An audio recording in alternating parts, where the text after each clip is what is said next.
What's brewing, everybody? I'm Bren, I'm Kiki. and welcome to Books Over Beans.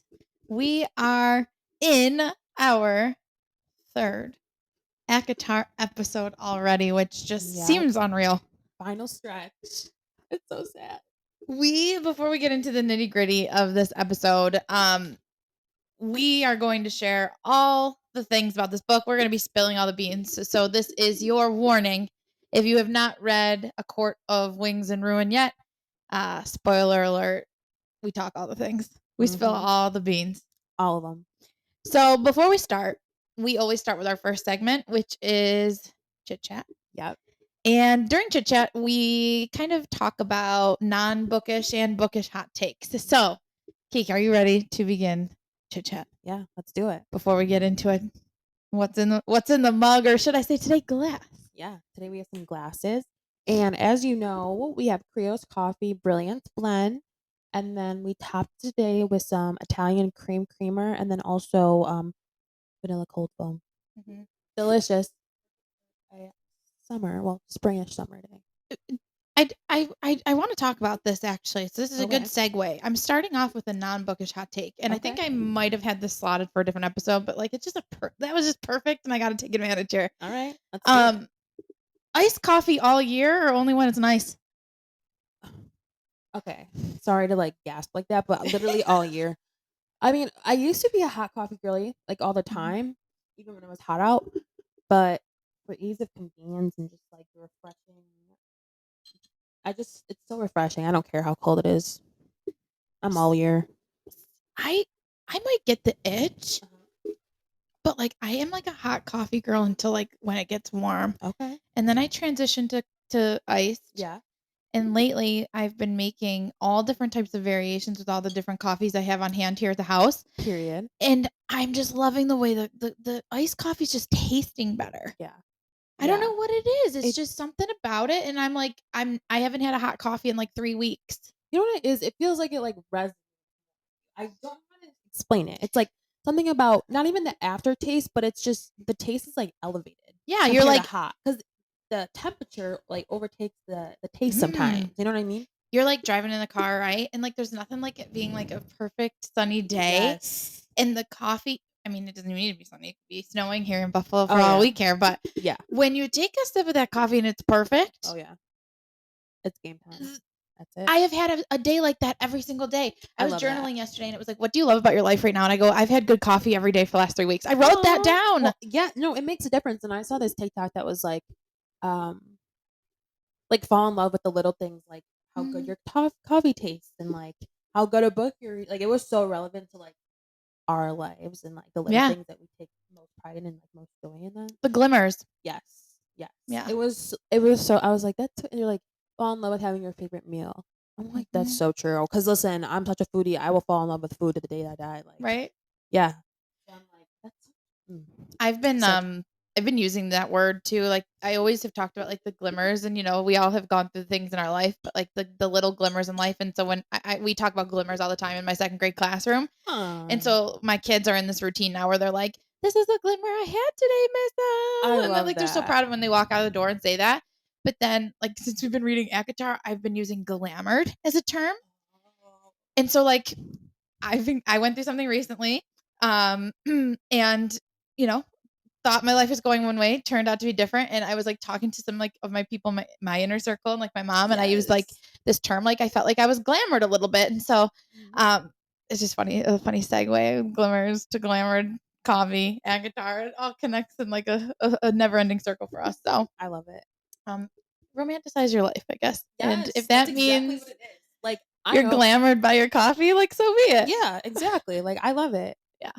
Okay. So that's appropriate. I'm glad that we talked about that. So today is definitely a nice coffee vibe. We also have a new update for everybody, and this is just smooth sailing into the next part of Chit Chat. Yeah. The glimmers of of life. We're both enjoying something new. Keek, would you like to share our news with our audience? Yes. So we are officially Kindle girlies. We've been planning this for a long time, but we finally executed, and we couldn't be happier. We literally could not be happier.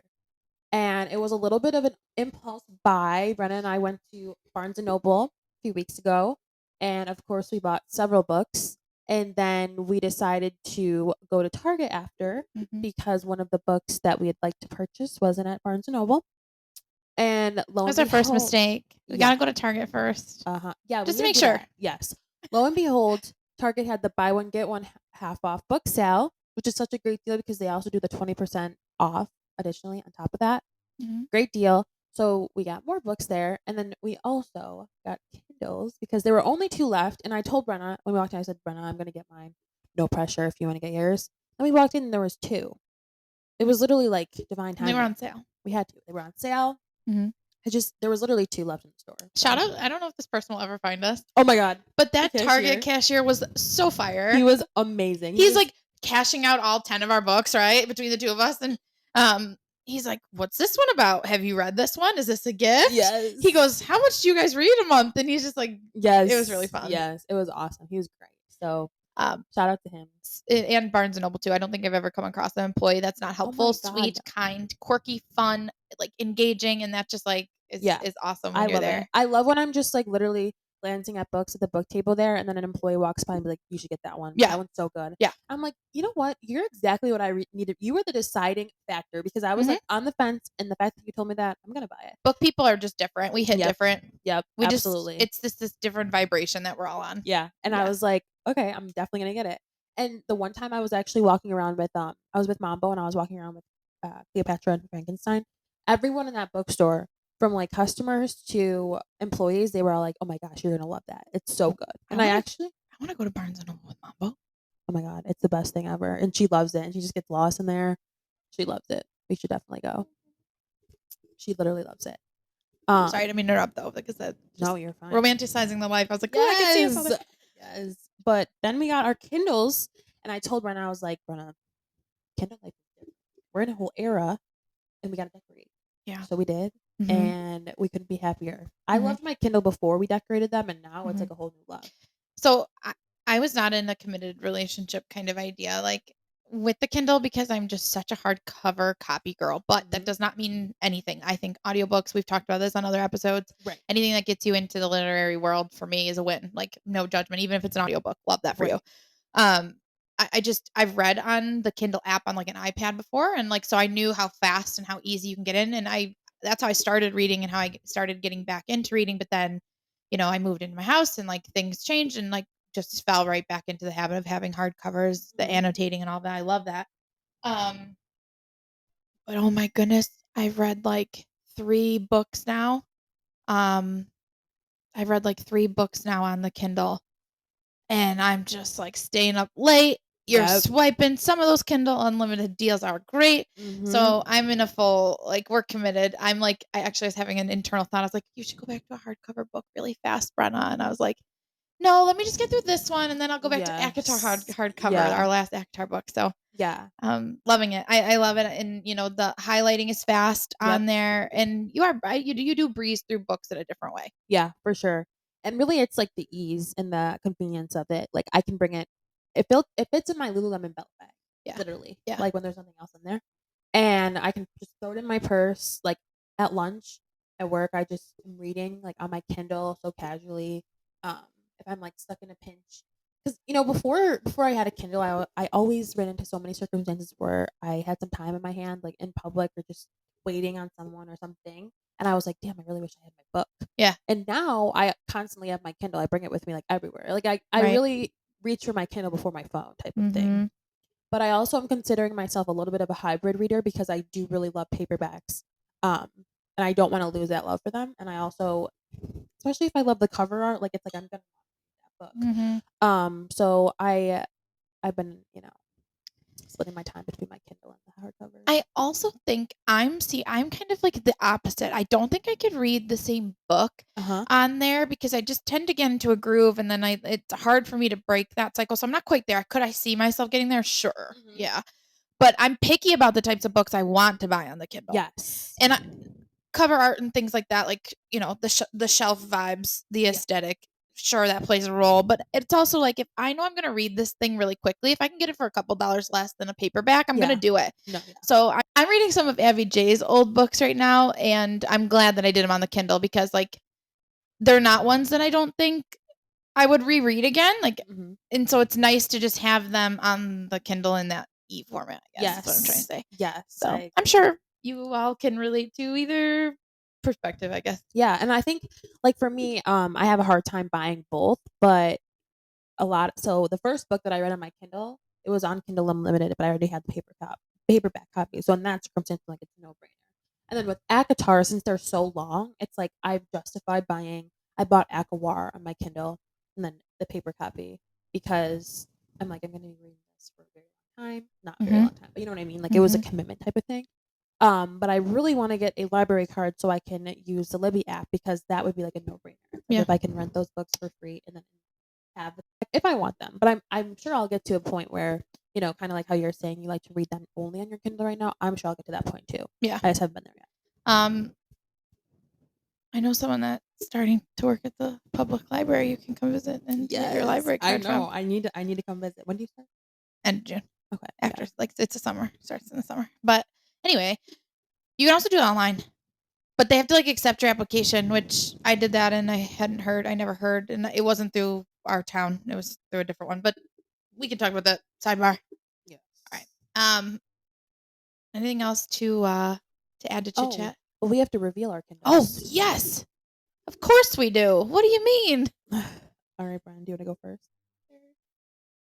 So I have to say, Keek definitely helped me out here because I had a vision, but it was hard for me to put the vision together. So we sat together and had a decorating day, and I don't think something could be more me, honestly. Mhm. So here's mine. We'll reveal them on Instagram Yes. more, but we've got the mirror ball. We've got Taylor's version because we support Taylor's version.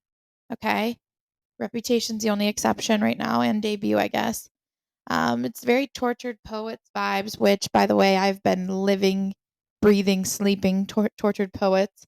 Um, just super vintagey and cute, and love that. I showed my friend. We've hung out a couple times this weekend, and I showed her this to her, and she was like, "I need to decorate mine. Like, where did you?" And we like went deep dove into where we got stickers. So shout out Redbubble and Amazon. But Yes. yeah, there's mine. Love Very it. neutral and very Swifty floral esque vintage vibes. So Love it.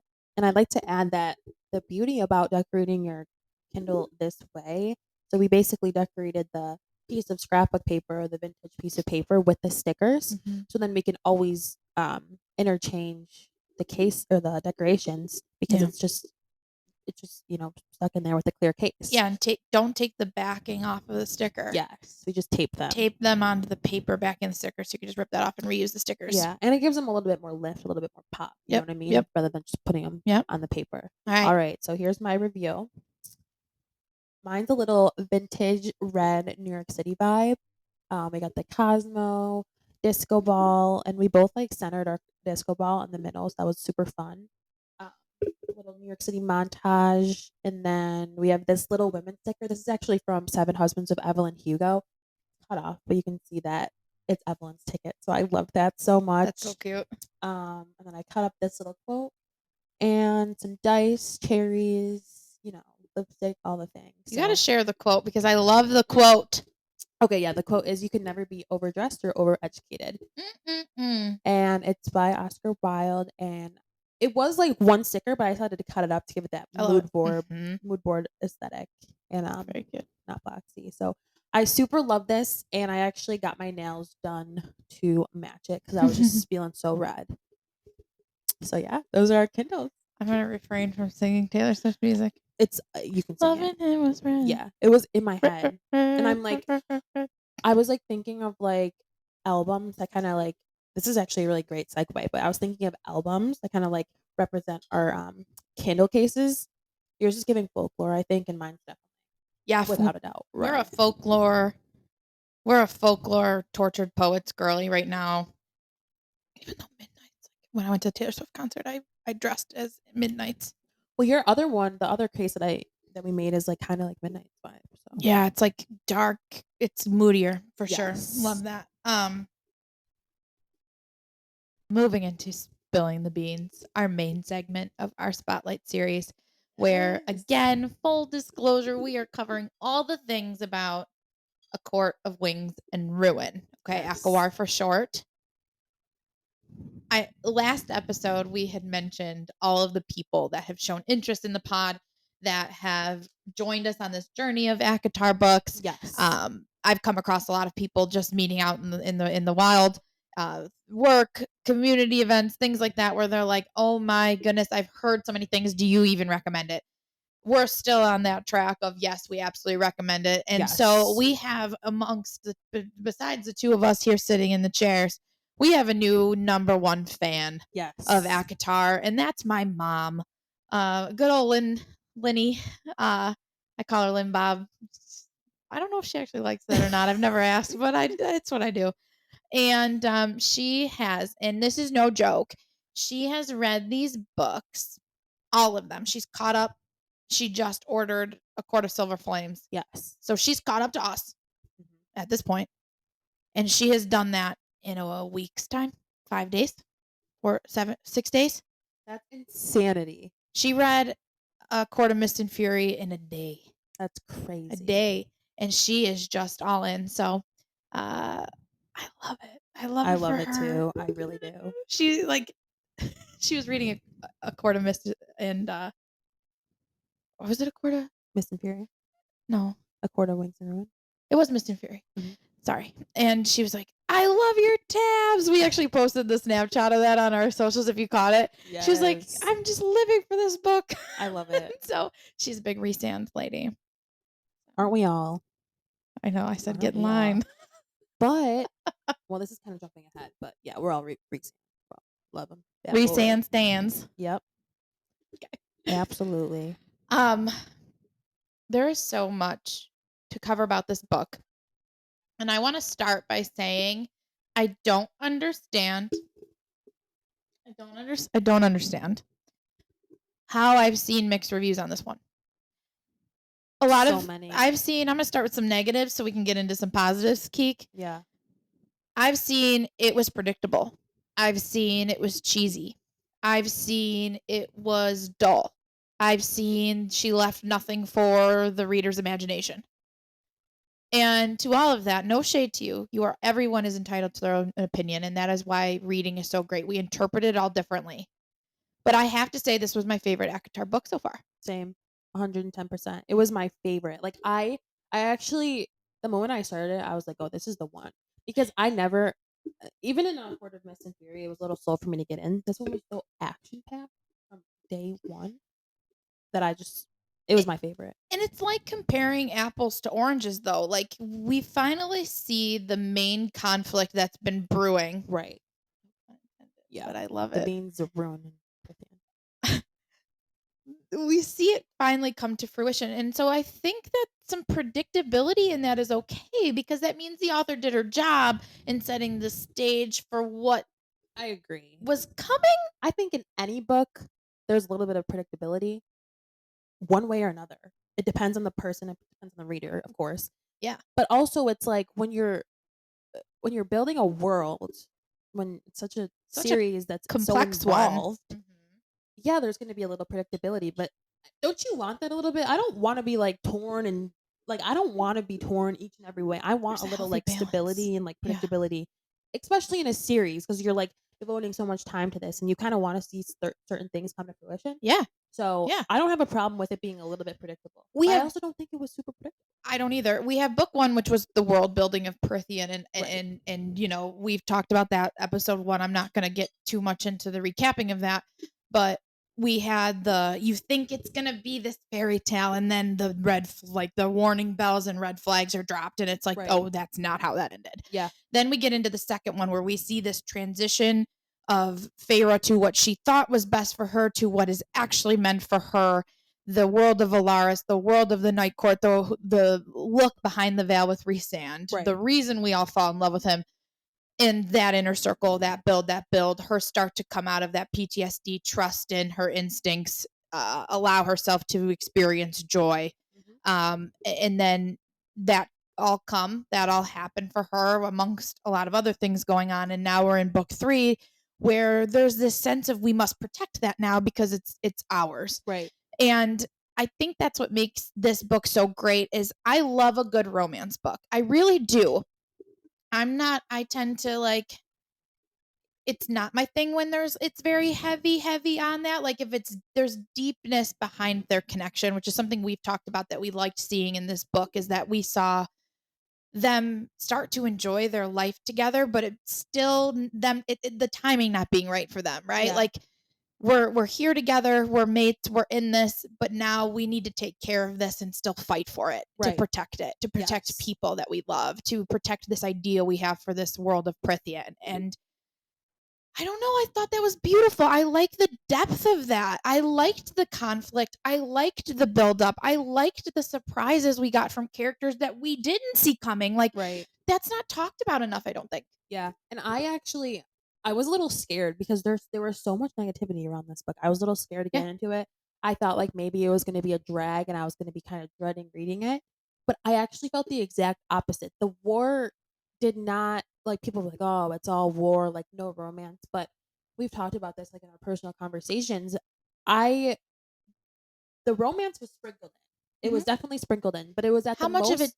I sorry. Yep. No, you're I fine. know what you're gonna say, and that's It was at the times where it was needed it most, and it was yes. throughout the battle, and throughout all this hardship, and then it made their Turning romance, points. yes, and their Mhm. love. Mhm. It was transitional, it was beautiful, and it just made it so much more, valued because Yep. they were going through all of this, but you still saw how, all their hardships and their adversity was allowing their personal love for each other and their relationship, like, grow Yeah. and build Yeah. even further in a different way that if we just had romantic scenes of them, like, there's no growth in that. And we saw that a lot in A Court of Mist and Fury. Exactly, yeah, exactly. Like, I wouldn't wanna read the same thing again. Yeah, it was totally different, but in the best way possible. I actually preferred it. Like, Mhm. how I just loved when those romantic scenes were, like, sprinkled in Yep. at the times where they were yearning the most for each other's love. Yeah. And the other character developments you saw, Mhm.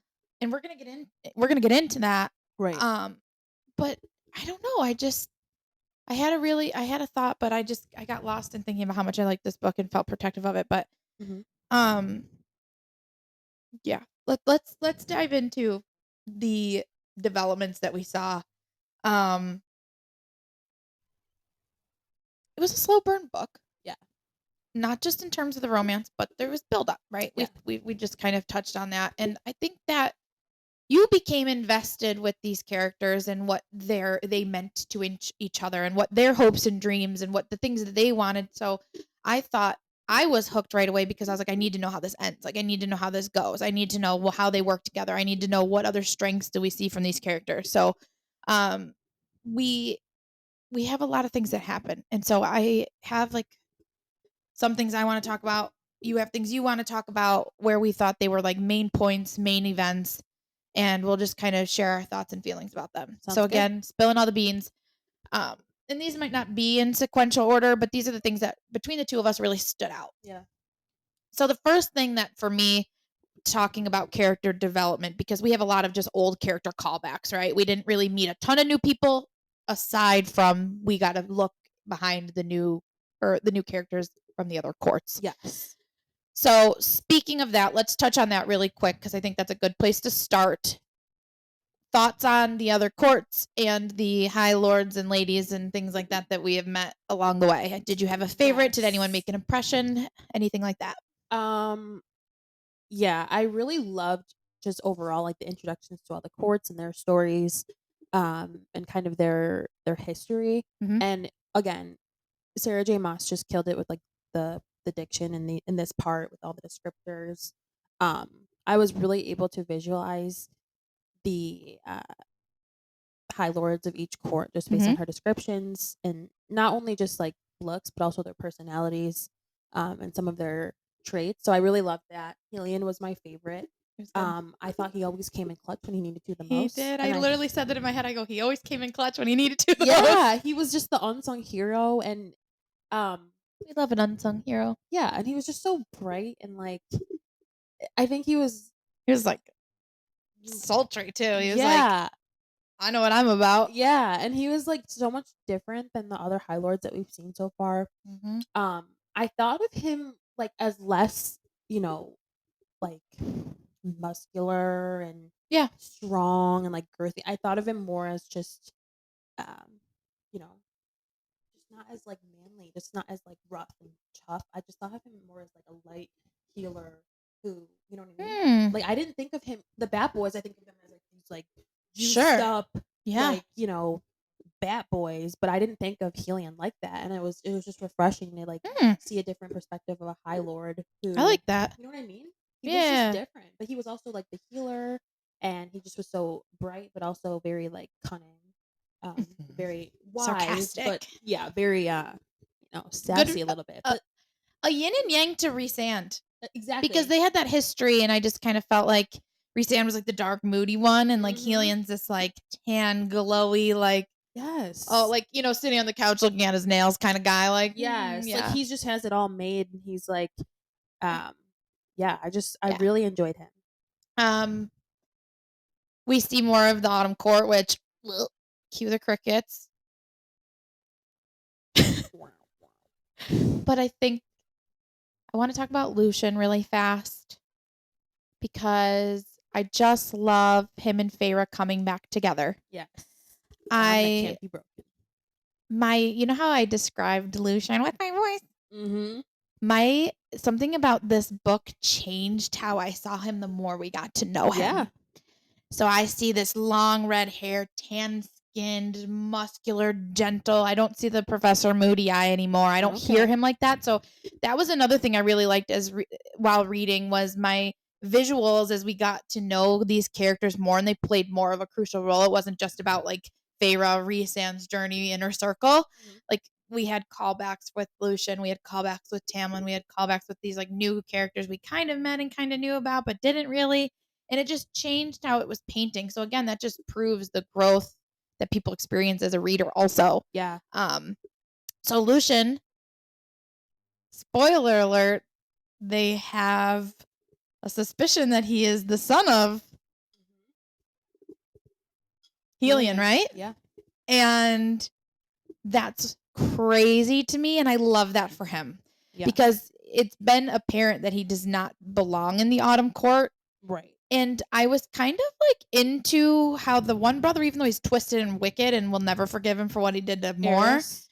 Eris had his back in the weird ways. And we kind of saw that glimpse of that family dynamic. So, Yes. not saying I'm a fan of the Autumn Court, but I liked seeing the internal uprising that you can see is kind of coming for Baron. And Mhm. you saw that Lucian actually wasn't this outcast. He belongs somewhere else and he could potentially have this right to this kingdom Right. where there's a good relationship between them and the Night Court because I don't think he feels like he fully belongs. He's there for Feyre's friendship, but more so because of Elaine. Um, and I was just so happy for Lucian, and but my heart breaks for him too because he's not being chosen still. Yes. I He's there for agree. mere convenience to people, and that makes me Yes. sad. Yes. And I just feel like I feel bad for him. I have like sympathy for him because it just feels like he's no matter how much he's loved by Farah and even though I think by the inner circle and the rest of them they grow some love for him. It just feels like he's always like alone and the outcast because He's the guy on the lonely island. Like, yeah, and it's really upsetting. And I wish that I mean I totally understand where Elaine's coming from. She's not over Grayson, but I really do hope that and this is a good segue to whether we ship Elaine and Lucian or Israel. I really do hope that they find their love for each other because no. no, I was I gonna was just say like, oh, like yeah, I poor Lucian. know. He's a good dude. I thought of Bop when I read about him Really? because Bop had quotes. Bop is our grandfather. Um, he had always said something to my mom about how like he would talk about, he would share perspective with her, and you know how Uh-huh. he always had wisdom, but he had a quote once where he was like, he's the lonely island, like he's the one that and I'm not going to get into who they were talking about, but it resonated with me because it was obvious that he had this wisdom of like this person kind of had to find his way Right. but it didn't make him hard, Yes. and I felt that about Lucian. Yes. I feel yes. I don't think it makes him he's not spiteful about it. He's not because I think Tamlin is that way too, but he's spiteful about it and he's reactive about it, where Lucian he just kind of goes along with whatever path Mhm. is given to him. But it Mhm. makes me feel bad because it feels like he's always alone Yeah. on that route. So, real quick question then we'll segue into more events. Mhm. Do you ship Lucian with Elaine? I do.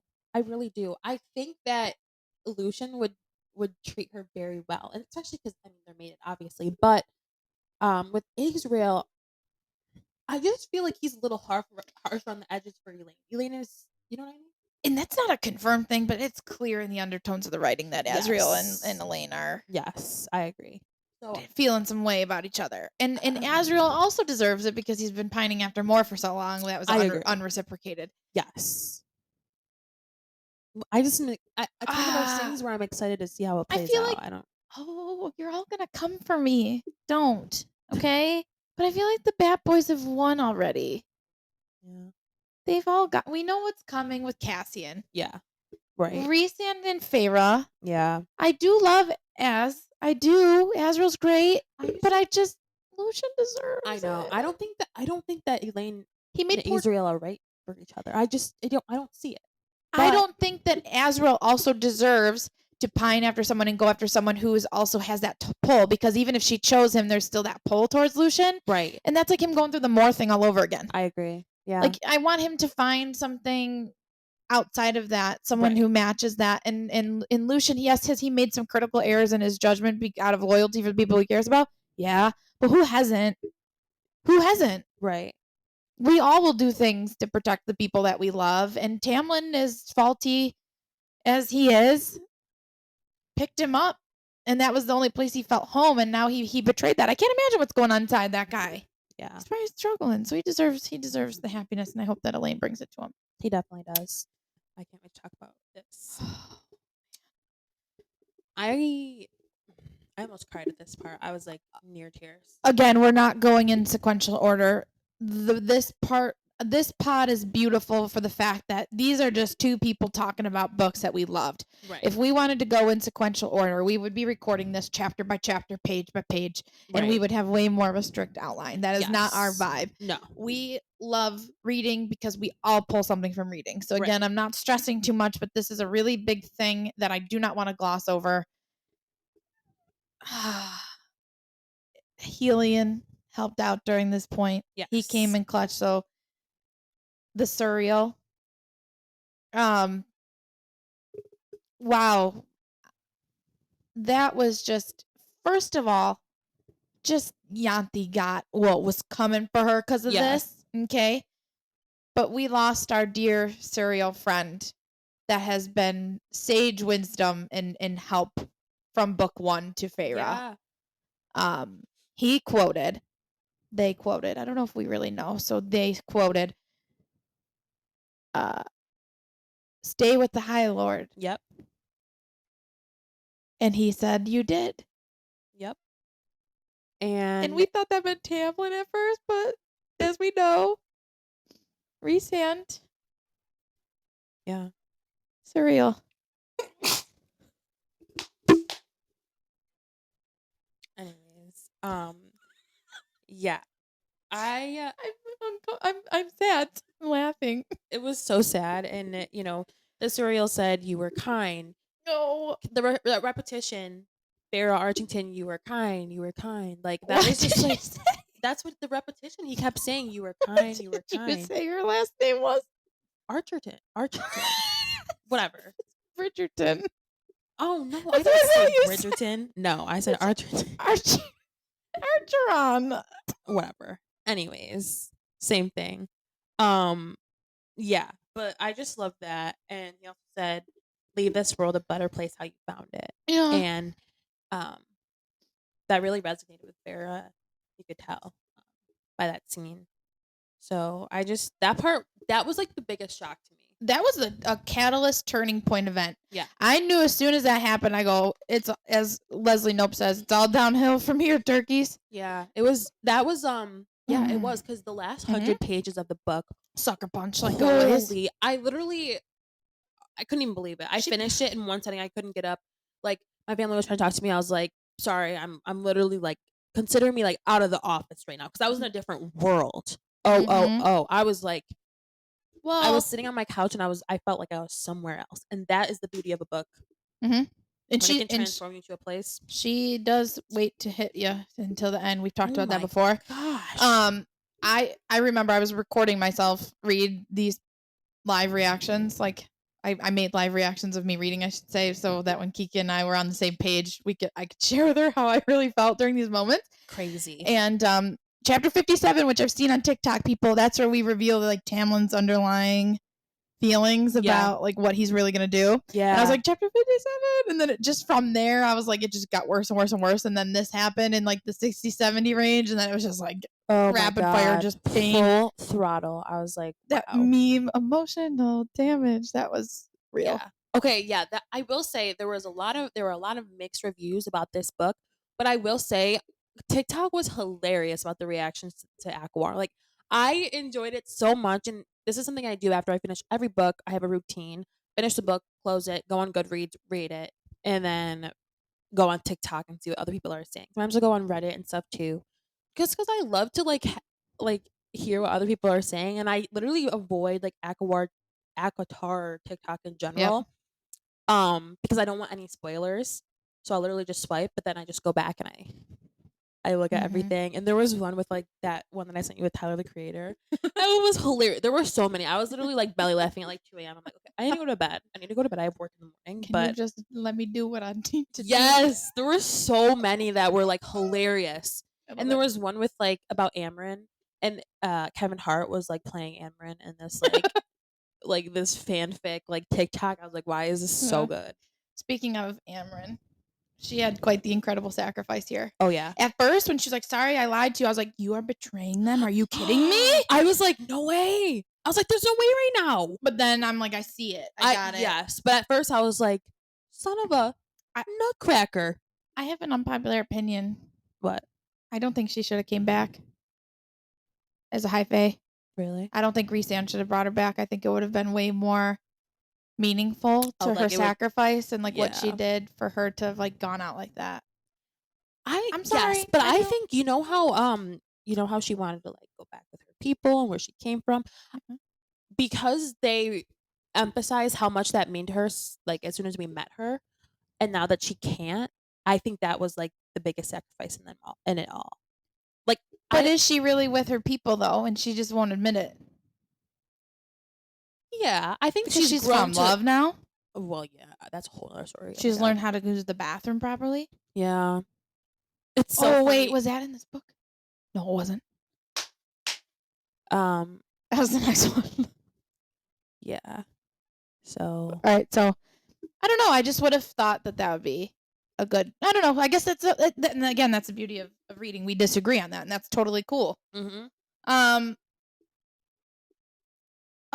I want one more thing, so around this time in the book, I'm saving my shock and awe moment for Hits Different, Okay. but it happened around the same time of this event that we're discussing. We're Yes. also revealed, I wanna gloss quickly on, uh, more secret, Yeah. uh, as it's revealed to us, she prefers women, Yeah.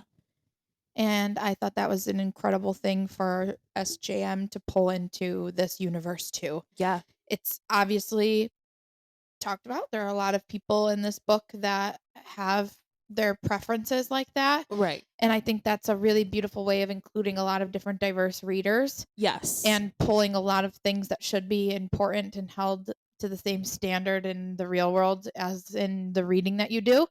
Mhm. But this is like we see that for like she's always kind of had this mystery, this push and pull, and that was a really big omission for her. And like when Feyre ran off to deal and find the Suriel, she was like really pissed at her for Oh my like god. not being Yeah. honest. And I was like, why is she so mad? But she's like, I think it was just this boiling thing for her, and then for Yeah. her to reveal that to her friend and like kind of be honest about why like being deceived like hurts her, like being deceitful Yes. hurts her.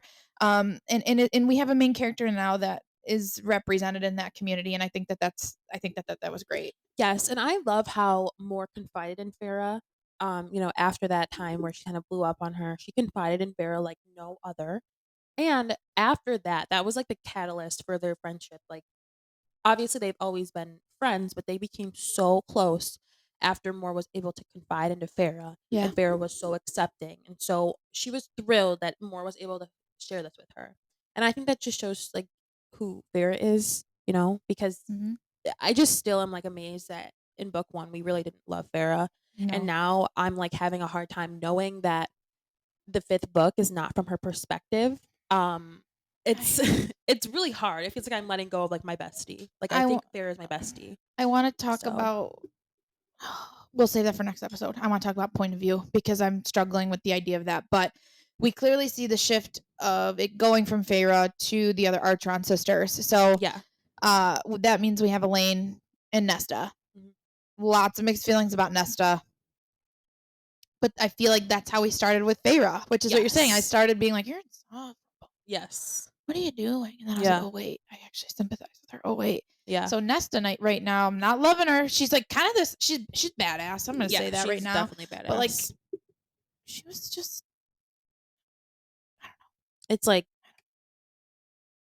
I'm interested to see how her perspective's gonna go. And then we also know that uh, there's something brewing with her and Cassian. yes. So we're seeing that shift. And I don't know. Feyre and Rhysand will always be I know. It's hard to let go, but I really do. I loved how close that Farah and Moore became, and it just is a testament to Farah's growth because yeah. she's just like Yep. nurturing now. She's totally She's different. underappreciated in her family still, which makes me mad. I Like know. Elaine's the crown jewel. Yeah. So in Feyre will do anything for Elaine. Nesta clearly will also. And I'm like, Yes. what about Feyre? Especially because Farah's the youngest. That's what kind Yeah. of blows my That mind. Elaine one. No. They're both older than her. It's something I picked up in the first book, Oh. which was weird to me. Hmm. Very weird. I thought Elaine was the baby. Oh.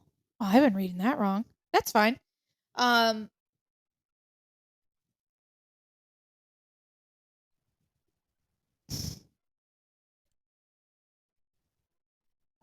Yeah. Nope. I just double checked on Reddit. Nesta is the oldest of sisters. Elena Then is the Elaine and middle, then and Feyre. Farah, which is so Yeah, I it's feel like I knew so that. the dynamic is just so different because I feel Why like did I struggle you're with just coming to always terms with that? you're always like so I feel like protective of the baby, right? But That's she's probably not. why. Yeah. And it's just insane to me. Mm. I remember like the first book they were describing that because Farah was hunting and everything, Mm-hmm. and That's right. she was like the So much has happened. caretaker, right? She was the Mm-hmm. caretaker, but I'm like she's also the youngest. Youngest. Mm. Eh. I'm like I can't remember. I can imagine Jaden. Well, he's a boy, so it's different. I can't imagine Jaden hunting for me and me just sitting back like nothing. You know what I mean? Yeah, that'd be me Me and doing Josh it. That, sitting that'd be back me like doing it in my family. right. That's what I'm saying. It's not happening. I'm like it's crazy. That's not happening. Like day in day out hunting for your family while you're the youngest. Like, Yeah. it just blows my mind. Rhysand will never forgive her sisters for that, which I get it. know. Um, you have something written here that I think is really interesting. Oh, this part was so I crazy want you to talk me. about that. So let's Okay. talk about we're talking about Feyre's badassery, right? Yes. We're talking about how they'll all do anything for Elaine specifically. Yeah. I think Feyre would do anything for Nesta too. She's like she takes her punches pretty pretty well like a champ. So Feyre did something another ultimate sacrifice, which also ties into one of our main protagonists in previous books' redemption arc. So let's get into that really quickly. I thought it was so interesting that, and I don't think many people talked about this on TikTok or just in general. I think it was kind of overlooked because there was so much that came after it and so many, I guess, bigger ticket like action items that came after. But I just thought it was so interesting that Farah was disguised as Anthe. Am I saying her name wrong? I say Yanthi. Yanthi? Yanthi sounds better. It sounds more spicier. I just thought that was incredible. And you know what I loved about it is when I don't know. I love it. Okay. Yep. I loved when Reese when she was like, "Oh, Reese was like looking at me, but he was looking at me, not Yanthi." Like I love that he could see through her, even though she was literally like Yanthi, like in the flesh. Mm-hmm. Reese saw her and Mm-hmm. saw her soul behind it. The wolf. Especially the fact that Yanthi had like such an impact on Reese and like was Mm-hmm. like so And Lucian. Yeah, you know what I mean? Like, she was such a, like, a-hole? Pest. Like, yeah, like, she you know what I mean? And, like, the fact that he's, like, overlooking that, like, you know what I mean? Like, imagine you dress as someone who, like, your significant other, like, despises, and then your significant other sees you and not Yeah, through that. It was beautiful to me. I powerful. loved that part. It was, Mhm. like, so cool. I loved I love hearing the different things we took away from this book. yeah, because there was so much, but 'Cause that that I glossed through that. I was like, "Oh, yeah, really? she's going. We're gonna get her, and it's gonna be fine." I thought it was so I thought that was, like, honestly it It's was one cool. of my favorite parts. It Yeah, was just so cool to me, and I'm like it goes back to that magic and, like, the fantasy, element of this entire book. It's like, it's so cool that those things are just able to happen. You know what I mean? And I think do people do gloss over them because maybe they're, like, a little bit more experienced with fantasy. Like, this again, this is my first dive into fantasy, so, like, things like that still catch my attention. I'm like, yeah, "Wow, that's so cool. That's so magical." Like, yeah, it's really cool. yeah. So I love that. It definitely sets that genre apart from the rest, and she Yes. does do a good job, like, capturing those little moments. Yeah, I loved it. Um, let's talk about Oh god. the major conflict. Yep. Okay, so Amren's sacrifice, Mhm. Moore's omission of her true, like, feelings towards romantic love, Right? getting Elaine back, all these high courts, high fae, lesser fae, going through these battle scenes in multiple different settings, which, like, if we were to cover all of them, we would be here all Sunday. Yes. Um, we're at the epitome of it all, right? We're at the climax. We are at the main conflict scene, and Yep. we're at the battle, and we're by the human wall. And Hybrin's army and um, all of the other Prithian court's armies are ready. Yep. We have new characters that come in and assist, uh, especially Drakan and oh man, Vasa. Voss. Yep, and then Miriam. Mhm. Yeah. They come in, which was unexpected, and it wasn't in Prithian's favor. We see the tides change, the setting, the uh, the scene building of that part of the book. I had no problem being in the trenches and visualizing all of Right. that. Pharaoh's with the cauldron and Amrin. She's trying to search and find Reese, but she can't. Right. Uh, and then this is part of my hits different, I guess, but we'll focus on quotes for that part. This was my shock and awe moment of the entire book, Yeah. which people, pardon my French press, shat on, Mhm. which I was like, how can you not love that? I sobbed like a friggin' baby for minutes. I had to stop and get myself together. Mhm. Feyre's father comes in with Lucian, Yeah. Vasa, and all those people on the 3 ships Yes. named after his daughters Yep. because he was this whole time we're like, where is he? He's on some Yeah, I thought he he's was yeah. trying to find a solution to this conflict he was made aware of, and I just cried. I thought it was poetic.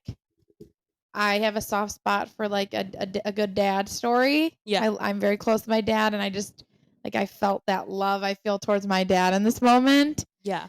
and he was trying in his way to right a wrong Yeah.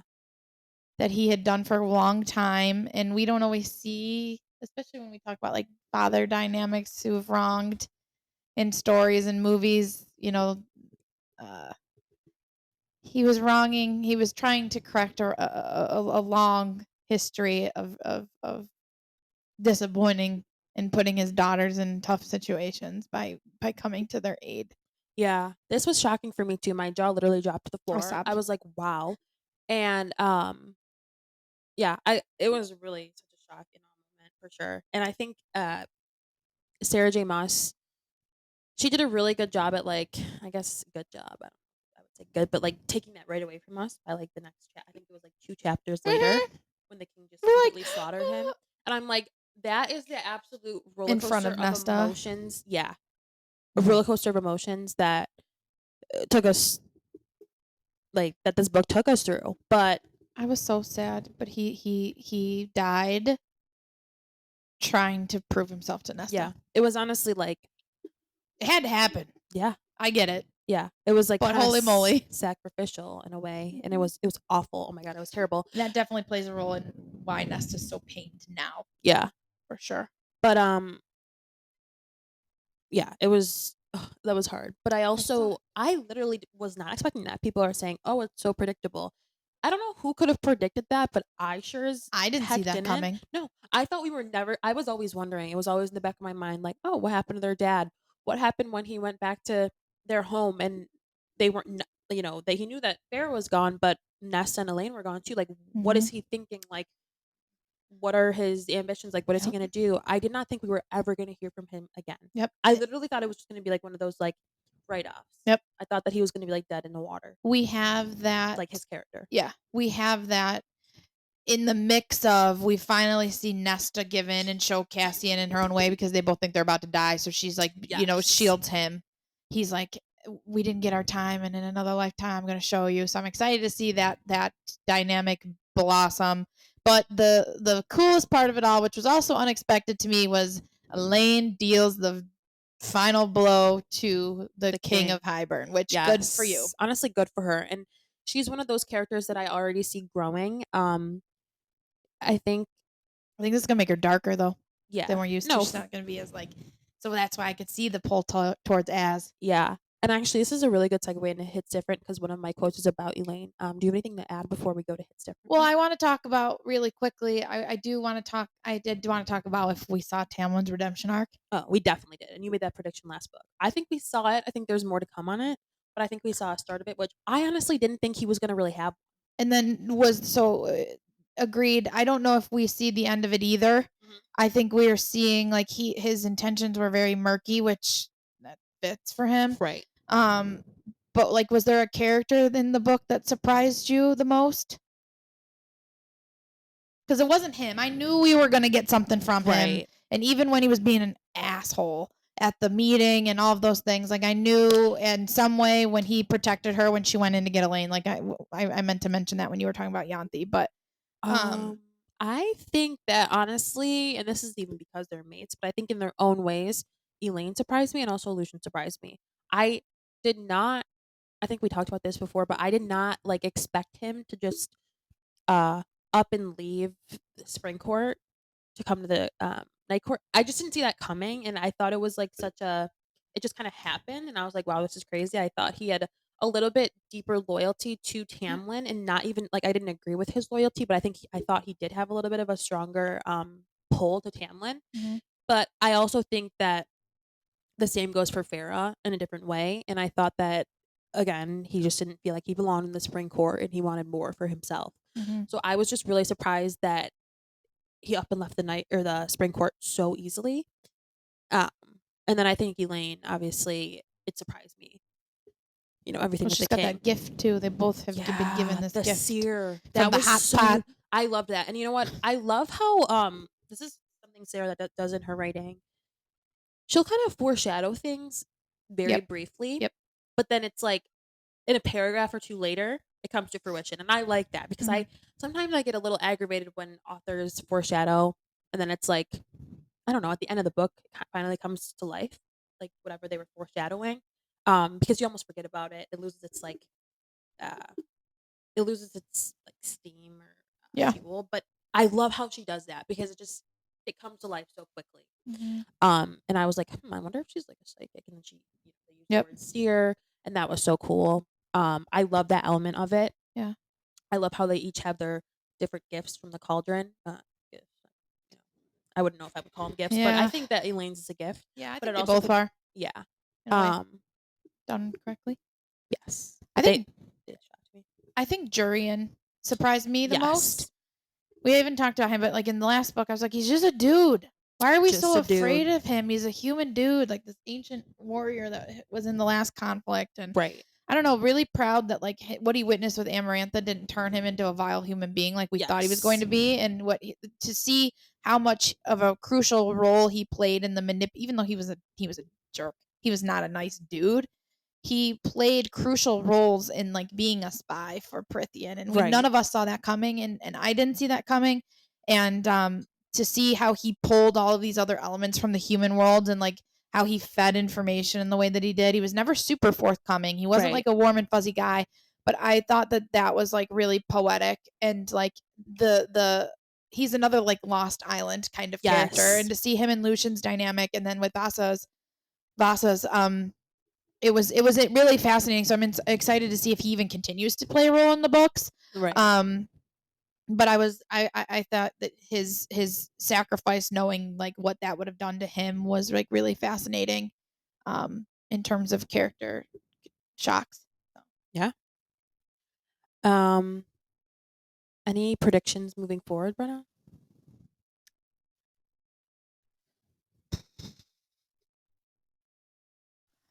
I saw this TikTok. I think I sent it to you. It was the song "War Is Over," and it was like the feeling going from ACOWAR to the next book, um, "The Court of Frost. Frost and Starlight," and I was like, that's so accurate because I wasn't expecting there to be so much, I guess, resolution at the end of this book. I don't want to say it was a happy ending, but it was more peaceful than I thought it would be. I Mhm. thought we would end with something very devastating. Obviously, there were like many lives lost in this book, Yeah. and there was battle and there was ruin.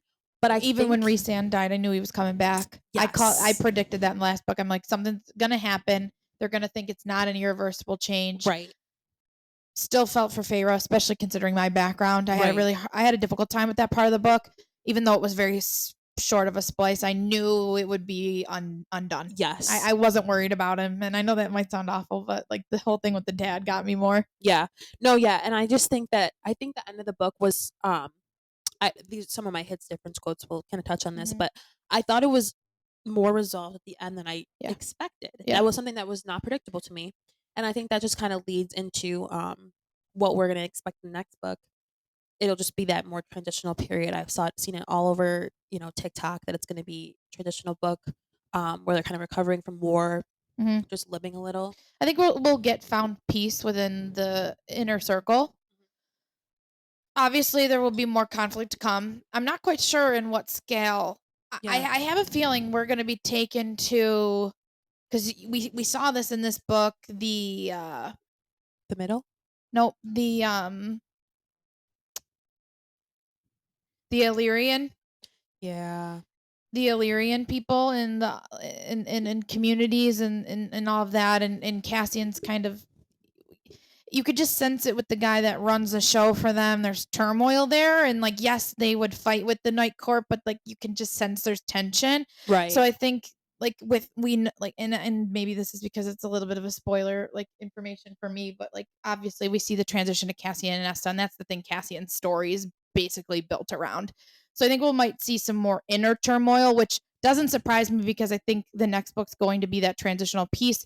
All of the inner circle is going to find that like it's going to be the calm after the storm. Yeah, But in terms of the series in general, I think we're going to have to deal with more internal conflict within Valaris, which just breaks my heart because they've been through enough. But they're going to have to deal with the Illyrian side of things, I think. yeah, And as far as other predictions I have moving forward for next book, I think it's just going to be shifting the reader's perspective to new characters telling the story. I think it's going to be something that's calmer. I don't think we're going to see a lot, but then I think the last book is just going to pack punch after punch, and I think it's going to be really difficult. I really yeah, do. I think there's going to be a lot of trauma considering how we see Nesta, how we see Cassian, and his background's not easy, and how we're seeing those Illyrian war camps kind of treat women. So I think that one it's gonna be tough. It's gonna be yeah, tough. So that's my general prediction for the rest of the series. But I would really like to get into hits different because I know you and I both have some. We had some things that connected to the events of the story that we wanted to get into this, and I think that this would be a good time, a good transition. yeah. Let's do it. Hits different. It hits different. I'm so excited for this because Hits different because it's you. I went a little crazy with my ACOWAR. flags between the actual paper copy and then the Kindle. So I can't wait.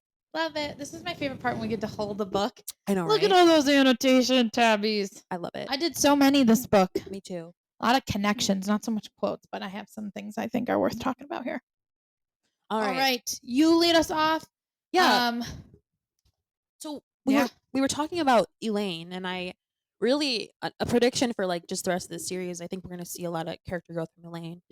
And I part of me is really excited to see their growth, but I just hope or I wish that Farrah was more involved. So I guess I think she will be. yeah, I think She'll we're gonna just be a supporting. yes, I think we'll have to gauge the level of involvement, and I just really like Farrah's perspective Me because we've been too. with her since the beginning. So I'm just interested to see that. But page 156, Elaine had always been gentle and sweet, and I had considered it a different sort of strength, a better strength, to look at the hardness of the world and choose over and over to love, to be kind. She has always been so full of light. I love that, but it also devastated me because you saw what the cauldron did to her and how it kind of sucked that light out of her. So, what I have to say about this is that I hope that she finds that light. And I think maybe Yeah, with that's really Lucian good. or with the things that she's doing, the involvement that um she's becoming more involved with the inner circle, and I hope that she finds that light again. She's starting to kind of Yes. get back to her passions too, which Yes. again, with all three of those sisters, we've seen struggle, lose it all, slowly build back up afterwards. Yes. So we have not seen that with Nesta yet. Mhm. We have no Yeah. glimpses into what that looks like with Nesta yet, but we started to see that with Elaine too, which I love. So yes, Yeah. that's a fantastic quote, and that definitely hit different. Yep. All I right, think I'm keep it next again. keep it rolling. Yeah, your All right. sequential order for us for a while here. Yes. Okay. So, page 212. Mm-hmm. Mm-hmm. Okay. Adding this is when Farah is talking about potentially welcoming um some new people into Valaris, and she really sets the stage as Valaris as a melting pot, which I really enjoyed, and I Mm-hmm. think that it just um speaks holds a testament to what Valaris really is and what it's been in the beginning. That safe space for creators, for artists, for all types of people. Diversity. Yes, the diversity, the inclusion with throughout the community. So I really love this quote. Adding new people from different places, different histories and cultures. I do not see how that could be a bad thing. The transition might be more complex than we anticipate, but yes, the gates to the city will be open for those who need its protection, to any who can make it here. Human and from the people of the Court of Nightmares. That was Yes. a big part of the book, and more struggled with that. But again, I think agreed. Like, just it makes me want to live there. I'm gonna winnow there and not come back. Yeah, and I think this actually ties to my next quote. Yep. When Reese is kind of shedding light on what inspired him to build the library when him and Mm-hmm. Farah first went there. Um, and he said, I made this library into a refuge for them. Some come to heal, work as acolytes, and then leave. Some take the oaths to the cauldron and mother to become priestesses and remain here forever. But it belongs to them whether they stay a week or a lifetime. Outsiders are allowed to use this library for research, but only if the priestesses approve, and only if they take binding oaths to do no harm while they visit. This library belongs to them. Mm-hmm. And I just love that because we've talked about this before in previous episodes, that, Valaris is really a depiction of who Reese is as a person. Mm-hmm. And I think this just sheds more light onto that he created this safe space um, for refugees. And now, bigger picture, they're looking to open the gates of Valaris to do that on a larger scale. So that quote just connected with That's why I hate that it was interrupted, yes, me but too. still Yeah. handled. I will say I love when books involve books as being such an important part of people's Me healing. too. It's my favorite part. And you know what? Sarah J. Maas has done that, I think, since like, I think she started maybe the first or second book, Mhm. but I loved it. And it's something we've been talking about Mhm. this entire series. I And then, love when bookish people are in the books. yes, yes, I love it. It's the Ugh. best thing ever. I don't know, like, there has to be like a word for that. You know what I mean? Homework. Let's find out. Yeah, because I'm so curious. Like, I was when we were in Florida, I was like bringing this up to Teresa at the beach club and her daughter Rebecca, and I was just saying like it's awesome books when they mention books or books play a crucial role And in they're the books that you're reading. Mhm. But there has to be a name for it, Yeah, but I just don't know what it we're is. gonna find out. And if not, we can create one. Okay. So okay. Homework. I have another book, or I'm sorry, another quote that's on the same page 2017. And this just juxtaposes Tamlin versus Reese in their relationship. Um, Farrah says, choice. It has always been a choice about my choice with him and for others as well. So again, that just is a testament to Reese who he is, and versus Tamlin. I don't think Farrah ever had a choice with Tamlin. Even if it was, even if she was kind of forced to believe that she did have a choice, she never truly had a choice. Whereas Reese, it's always about choice, Yeah. and it's a theme that's highlighted throughout this entire book. I think especially Yeah. not just that one quote was just like the first kind of in the book, but it's threaded throughout the entire Mhm. book. Mhm. Even with Yeah. when she's choosing her crown, Yeah. um, she's like, "Which one should I pick?" And he's like, "It's up It's to you." yours. Yep. So I love that, and I think it just really It's that very and it's also that realization she doesn't quite still have the schema that she deserves and belongs. Like, right. what do you think? It's ours. Stop asking me what I think. It's ours. All of this is Yes, ours. It's ours. And like just yes, that transition into like just him, the way he is as a partner and yes, how. I don't know. Yeah, agreed. yeah. Very good. So I think Very that's good. my next one till 391. So You're still on oh track my god! sequentially. All right, dang, You okay. got the beginning and I got the end. Yeah, a lot just You stuck out bring to me in the end, but I that's bring the just thunder. You bring the lightning. yes, girl. It's just a testament to like how quickly this book just captured me in because like I was highlighting Hmm. like page one. Okay, um, this is again about Reese and Farah because honestly, I know that there was more romance in the last book, but personally, I had so many takeaways about the relationship in this book because, like I said, uh, they needed it most. They needed each other most in this book.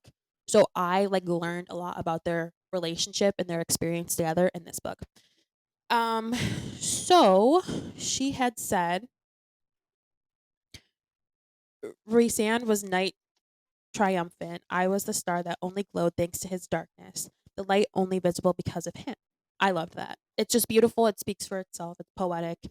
It's everything I needed in this book. So, and it's a true testament to the relationship, and I loved it. So, I think that's it. You have some really good ones. I have only two more, but I think you're next, I was right? trying to find the page you were on because I wanted to read it with you, but I was Oh, struggling sorry. over It here. was No, no, that super was not short, but totally it on was me. 391. Okay, so my first one's on 402. Okay.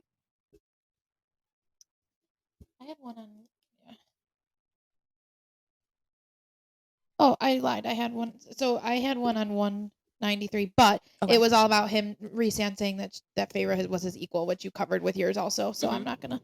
Okay, 402. This is between Rhysand and our girl Feyre, Mhm. and she goes. They're about to go into the meeting with the other. They're about to go into the meeting with the other High Fae. Uh-huh. Um, and he goes, just as I was aware that he'd put a shield, mental and physical, around all of us, terms of peace or no, and though his face was calm, his shoulders thrown back, I said, and this is through their bond, so it's in italics, Yes, I love their I bond. see all of you, Reese, and there is not one part that I do not love with everything that I am. I love And that. I just thought that that was very beautiful and poetic about how, like, when you Yes. truly love someone, you know, your emotions, your trauma, the things that you've been through do not define who you are. Right. When someone truly sees you, they see you, Yeah. and that's been an apparent interaction between these two for books now. So Yeah. just love that. My next one's on 503. Oh my god, I have one too. Oh, I think this is the same one that we have. And this is between Moore and Feyre. They're Mhm. kind of talking about the like war is a beginning. It's coming. So this is on the beginning of chapter 55. So we kind of see that turning point. Mhm. And she said, parts of him are broken. I said, shuddering to recall those memories I'd seen, the feelings. I pulled some of her blanket over my lap. We're all broken, Moore said, in our own ways, in places no one might see. Yep. And again, still speaking truth to what people go through, Mhm. right? You never know what somebody's story is. And so instead of passing judgment on people, like willing to be curious, not judgmental, and acknowledging that we all have our own stuff, but that does not necessarily mean that it defines a person and their intention Absolutely. or who they are, right? So I loved that moment. And then shortly after that, I have another one right after, still between the same two Mhm. lovely ladies. And Morgan says, it's so much harder, she said, groaning as she chucked the rest of the blanket into my lap and rose to her feet. What enemies turn into friends, and the opposite, I suppose. What didn't I see? Why did I overlook or dismiss? It always makes me reassess myself more than them. Feyre says, "Another joy of war?" She snorted, heading for the tent flaps. "No, of life." I love it. I love that moment because, like, we've all been through things where, like, it's friendships, it's relationships, it's anything where you think your life and your relationship with this person's going to go one way, and then all of a sudden it goes the opposite way. Mhm. And enemies become friends, friends become enemies or strangers, maybe. I mean, I can't say I have enemies, but like Right. the people you thought once knew everything about you Yep. can sometimes become strangers again. And then the people you never thought would be in your life and be your found family become your found family. Yeah. And I think that, Pharaoh was just like trying to understand what she meant by that. She's like, "Oh, is that because conflict, war, like it's the precipice of like what we're going through?" And Right. Morgan's like, "No, that's just life." Yeah. And I just thought that was really two profound thoughts from both of them. I love it. You have a quote shortly right after there on 506. So you would be jumping right back in. I actually think I think I mismarked it. I think it was Okay. I think it was the one about Morris. I think you can go Oh, ahead. got it. Okay, cool. So then I have another one on 592. And that says, hmm, this is about Morgan talking about Azriel. She's finally acknowledging that. "I think after all this time, he'd think it was a culmination, a happy ending, and I think it might shatter him if I revealed afterward that I'm not sure I can give my entire heart to him that way. And I love him enough to want him to find someone who can truly love him like he deserves. And I love myself. I love myself enough to not want to settle. Sorry. Until I find that person too. Mhm. If I can even work up the courage to tell the world first, my gift is truth, and yet I have been living a lie my entire life." I squeezed her hand once more. "You'll tell them when you're ready, and I'll stand by you no matter what. Until then, your secret is safe, and I won't tell anyone, even Reese." Let me tell you why I like that so much. Mhm. Because sometimes that's a hard truth. Yeah. Sometimes that's a hard truth to acknowledge that what you thought you wanted isn't what's best for you. Sometimes that's a hard truth to realize that someone that you wanted to be in your life isn't meant to be in your life. Right. Sometimes it's hard to acknowledge that sometimes we just don't reciprocate feelings for other people. Sometimes it's so I could go on and on, the list could go on and on, but I think what makes what she's saying so poetic is that her love for that person's Azrael Yeah. supersedes her own personal feelings. She would not Right. do something she knew where her heart wasn't fully in it because she loves him enough to set him free. Right. And that's a really hard thing, especially if you're on the receiving end of that. That's a hard thing to acknowledge and accept. Mhm. Um, and so I just love that undertone. I marked that annotation tab as "don't settle." And you shouldn't, just because it would make sense, just because it would be easy, just because the other person's a good person doesn't mean that you Right. have to force things to fit. But also, I think that could be translated into a lot of different things in life. And I just really enjoyed that quote. It's just very heavy and very deep and very, very, very poetic and real. So that hit Yeah. different for me, Love it. particularly. Oh man, I go again. Yes. Oh boy. I closed my book. I'm so sorry. 612, 613. We'll go through this really fast. Sorry.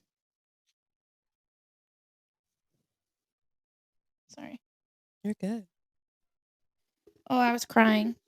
I wrote sobbing on both of these tabs. I wrote sobbing on both of them.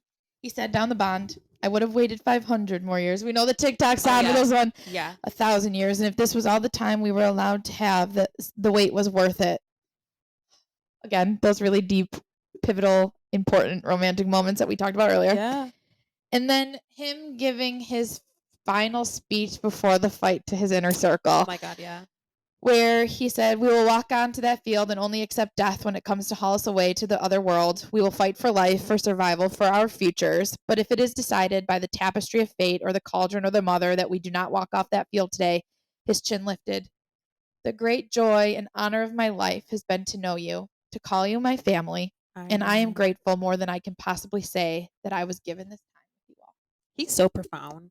Like really. That whole part. Yeah. I don't need to say anything else. I think that gave anybody chills that's listening to this. Page 689. This is when post battle they're having the meeting between high fae, humans, inner circle. Love this Everyone. part. So Farrah starts off by saying, There were several others with tales. This is after she shared her story. Some that went counter to our own, relations that had not gone so well, crimes committed, hurts that could not be forgotten. But it was a start. There was still so much work to be done, trust to build, but the matter of crafting a new wall. And then she, on the same page, she finishes with, it would take time and healing and trust. And I wondered if that road ahead, the road to true peace, would be perhaps the hardest and longest one yet. I just thought that was so beautiful. Perfect transition. Yep. And I thought it was like, it left us with that piece at the end of the novel, which I wasn't expecting. It really sets the stage for A Court of Frost and Starlight and that Mhm. period of rebuilding, transition. And just because it's peace doesn't healing. mean it's easy. Exactly. Healing is not easy. Exactly. I'd say it's, as Vera said, it's the hardest, longest road. Yep. So That is a just perfect ending. Yep. Poetic. Right? Wow. So let's go. Anything else to add to hits different in our spilling the beans section?